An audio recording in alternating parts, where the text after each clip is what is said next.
fonctionnaires ont un devoir de neutralité. Voilà. Ils ne doivent pas manifester vis-à-vis des usagers du service public, comme on dit, c'est-à-dire ceux qui viennent les voir, une appartenance religieuse, parce que l'État est neutre et ces fonctionnaires, qui sont les agents de l'État, doivent être neutres et donc ne doivent pas manifester de manière ostensible leur appartenance religieuse. C'est ça la règle, et cette règle s'étend au fait que les bâtiments publics ne doivent pas comporter des signes religieux.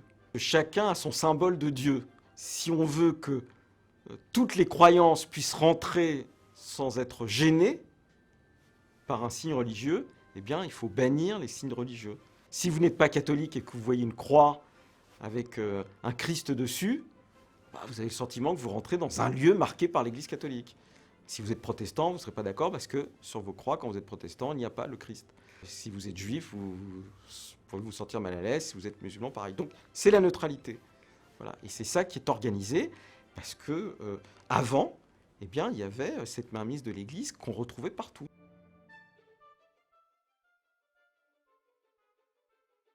Les usagers, quand ils rentrent à la poste, dans un commissariat de police, à l'hôpital, ils ont le droit de s'habiller comme ils veulent, dès lors qu'on voit leur visage, puisque la seule chose qui est interdite en France, c'est de voiler complètement le visage. Le critère n'est pas un critère religieux, c'est un critère de sécurité publique.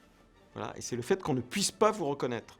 On a le droit de porter les signes qu'on veut, de porter un voile, de porter une kippa, de porter une croix. Ce qu'on n'a pas le droit de faire, c'est au nom de sa conception religieuse, par exemple à l'hôpital, de dire moi, par exemple, je ne veux pas que ma femme soit auscultée par un homme alors qu'elle vient aux urgences et qu'en plus sa vie est en danger ou sa santé est en péril et qu'il faut absolument qu'elle voie un médecin. Ça peut être un homme, ça peut être une femme.